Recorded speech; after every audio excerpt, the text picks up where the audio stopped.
Hello बच्चों, आज हम सर्व समीका A square minus B square is equal to A plus B into A minus B का ज्यामितीय सत्यापन पर चर्चा करेंगे। यानी कि यह जो आइडेंटिटी आपकी मिली है ए स्क्वायर माइनस बी स्क्वायर बराबर ए प्लस बी गुणे ए माइनस बी, ये कैसे वास्तव में सिद्ध होती है या ज्यामिति से इसको हम कैसे सिद्ध कर सकेंगे, तो आइए देखते हैं। तो फार्मूला हमारा जो आइडेंटिटी है वो A square minus B square is equal to A plus B into A minus B है। तो A square minus B square यानी हमने क्या कर लिया, A square minus B square को लाने के लिए एक वर्ग बनाया जिसकी एक भुजा ए के बराबर है, यानी लंबाई भी ए और चौड़ाई भी ए। तो इस वर्ग का जो क्षेत्रफल होगा वो ए गुणे ए यानी कि ए स्क्वायर के इक्वल हो जाएगा। और इसमें से हमने एक छोटा वर्ग जिसकी एक भुजा b के बराबर है ये अलग कर दिया। तो इस जो हमने अलग किया है इस वाले भाग का क्षेत्रफल क्या होगा, b गुणे b यानी कि b स्क्वायर। तो इस बड़े वर्ग में से छोटा वर्ग घटाने के बाद जो वर्ग बचता है जिसको मैंने छायांकित किया है, इसका क्षेत्रफल जो हो जाएगा वो A square minus B square के बराबर हो जाएगा। ठीक है। अब ये ए स्क्वायर माइनस बी स्क्वायर ए प्लस बी इंटू ए माइनस बी कैसे बनता है, इसे सिद्ध करने के लिए हम इस छायांकित भाग को दो भागों में तोड़ेंगे।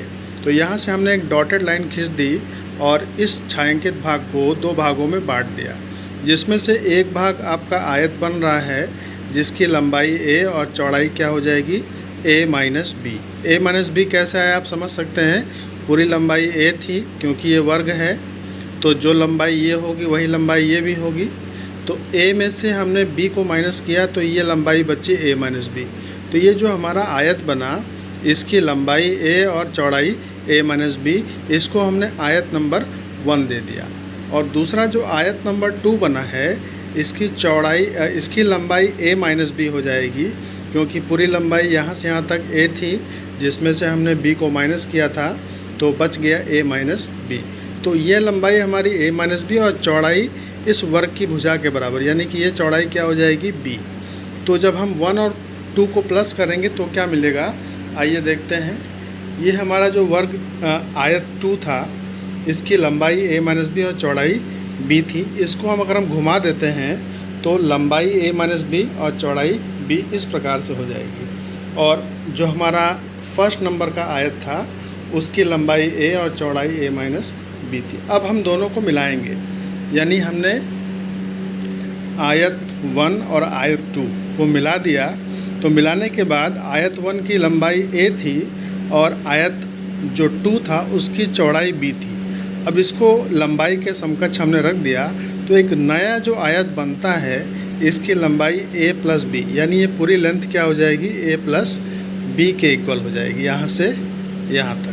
और जो चौड़ाई थी इसकी भी a माइनस बी और इसकी लंबाई को हमने चौड़ाई बना दिया तो वो भी a माइनस बी, यानी ये टोटल चौड़ाई a माइनस बी और ये लंबाई a प्लस बी। अब आप बताएं कि इस आयत का क्षेत्रफल क्या होगा, लंबाई गुणे चौड़ाई, यानी कि लंबाई a प्लस बी और चौड़ाई a माइनस बी। तो इस आयत यानी कि जो कंबाइंड आयत था उसका क्षेत्रफल क्या हो गया, a plus B into A minus b, जो कि आपके a square minus B square के बराबर था। तो इस तरीके से आपका जो सर्व समीका थी ए स्क्वायर माइनस बी स्क्वायर, इसका ज्यामितीय सत्यापन हुआ। इसे आप भी करके देखें और इस पर आधारित प्रश्नों को ज़रूर हल करें। धन्यवाद।